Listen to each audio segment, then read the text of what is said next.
is going on, everybody? Welcome back to another review for Old School Monday Night Raws. Today we are doing the January 24th, 1994 edition, and this is coming right after the Royal Rumble pay-per-view. And with that being said, Raw starts off with a jobber match where the co-winner of said Royal Rumble, that being Lex Luger, he comes out and picks up a win over that jobber that I mentioned. I did get a chance to watch the Rumble pay-per-view, and as hyped up as I actually was for it, seeing it for the first time with the perspective that I have now, with seeing all the storylines building to the pay-per-view, before it would just be like I'm watching it on the network just to see how it was, if the matches were any good or anything like that. I didn't really care for any of the people involved or the storylines or the matches. I was just watching it for the pure wrestling part. You get what I'm saying? But I was actually dozing off every couple of minutes throughout the pay-per-view. The only match that I did see in full was Undertaker versus Yokozuna. It wasn't bad for a 1994 casket match in terms of pace, but it all got crazy towards the end. Everyone and anyone was just coming out to help Yokozuna retain the championship. And for the actual Rumble, I only saw up to when Diesel was cleaning house, eliminated like 10 guys. Not much star power in there to keep me interested, but in case you don't know, for whatever reason, both Lex Luger and Bret Hart were named winners, so now they have to figure out which one of them will go on to WrestleMania 10 to face Yokozuna for the WWF title. Next up, we had Jeff Jarrett coming out, and he gets a win over a jobber. 2 jobber matches in a row. Gotta love that. Then we have a tag team match between Men on a Mission and the Head Shrinkers. Early in the match, Fatu turns his back and Mabel gets tagged in, and Fatu goes to tag out, but Samu refuses because he doesn't want to get in there with all that blubber. But then later on, Samu goes to work on Mo on the outside with the referee distracted, so that gives them the advantage for a while until Mabel gets the hot tag and cleans house. But then when the referee goes to take Mabel out of the ring, Fatu hits a super kick, but Mabel breaks it up. Mabel gets sent to the outside, and meanwhile, they hit the flying splash for the win. Mabel, though, still gets back in the ring and clotheslines them to make the kids happy, I guess. Adam Bomb out next and gets a win in another jobber match. Moving on from that, we get another vignette for Thurman Sparky Plug, but he was actually in the Rumble match at the pay-per-view, so he's already made his debut, so I don't know why they're still promoting that he's coming soon.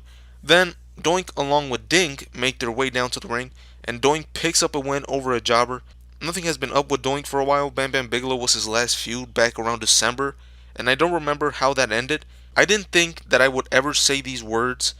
They are wasting Doink by not putting him in actual feuds right now. He's actually over, and he's not that bad in the ring. Seeing as I don't know much about mid-90s and the WWF, I don't know what, if anything, Doink does for the rest of the year. Next up, another jobber match. Shawn Michaels, accompanied by Diesel, gets a win over his opponent, and they make a point to remind us that Shawn Michaels didn't help Diesel when he got eliminated at the Royal Rumble, and even suggest that he helped a pile of superstars throw him out. But I did watch that part in the Royal Rumble, and it just looks like Shawn Michaels stands back and just worries about himself. There wasn't much that Shawn could have done to stop all those guys from throwing Diesel out of the ring at that point. So, yeah, Shawn Michaels couldn't really do anything, but they're making a big deal out of it. We'll see if that leads to anything down the line. Shawn Michaels still doing the pile driver to win matches, and he's still coming out with the Intercontinental title.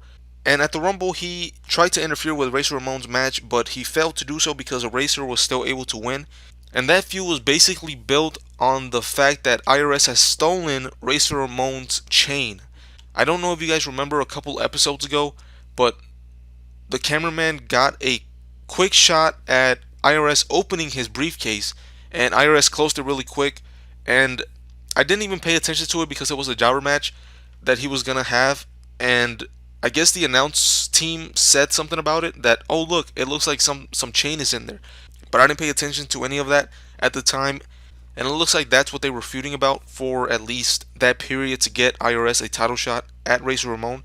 But Razor Ramon, even with the interference with Shawn Michaels, was still able to retain, and he's still the Intercontinental Champion.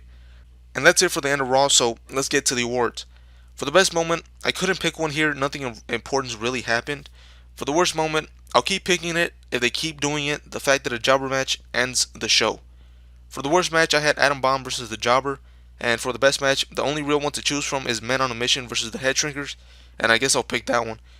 For some reason, Men on a Mission is really over with the crowd, so yeah.